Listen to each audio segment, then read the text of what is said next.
legal and administrative consultants for Massachusetts Code and Massachusetts Sentencing Commission publications. The research unearthed disturbing occurrences typically depicted in movies, some of which you will find hard to swallow, and that is, cops are more likely to stop black drivers. Police are more likely to search for or are more interested in investigating black residents. The FBI is likely to charge black suspects with infractions that carry worse penalties. Prosecutors are less likely to listen to black suspects' plea bargains or any pre-trial interventions. Judges sentence African Americans to rot longer in prison. These are both facts and truths, but wait a minute, there might be a clear explanation for this. That is that African Americans are more prone to commit worse crimes than whites. Which takes us into number 13. If you assume that in 2016 in the state of Massachusetts, blacks committed worse crimes than whites, you are 100% wrong. Black people do not commit worse crimes than their white counterparts. Actually, it's the other way around. The study revealed that the average white felon committed a more severe crime than the average black felon. And somehow, a large percentage of African Americans end up with longer sentences, 168 days longer to be exact. Now, motion before trial or continuances without findings. This is exactly what it says. There is no attempt at sensationalizing here. There is no need to feed propaganda. And here's what's scary.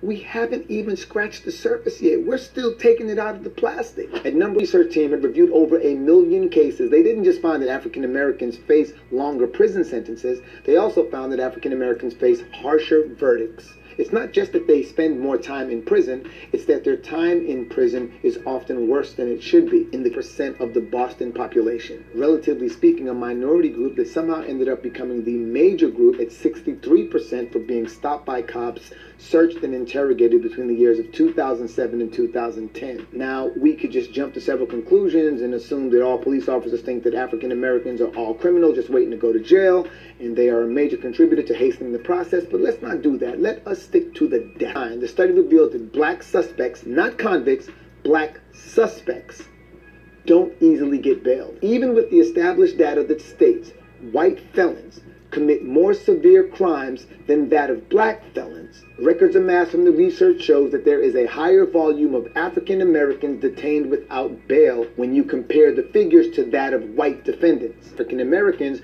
with higher offenses. The statistics collected from the data denote exactly this. So for example, if a black male is convicted of assault, he'd face a minimum of 6 months of jail time, whereas a white male convicted of the same crime would get 4 to 5 months tops. The study also illustrated how white Americans with more serious initial charges end up serving less time in jail than that of black Americans with less serious initial charges. At number 6, to make this possible, prosecutors are more likely to send blacks to superior courts, where sentences are mostly longer as a superior court exercises difficulty in convicting black defendants and offer larger charge discount rates during the plea bargaining process in order to obtain similar conviction rates. However, know that this interpretation is inconsistent with similar research done in other studies that black defendants are more likely to be convicted in jury trials compared to blacks. Is this against the law? Well, if you get away with refusing to grant bail to a suspect who meets the requirements, you obviously have license to make things as bad for the suspect as you desire. The law enforcement agencies play their part,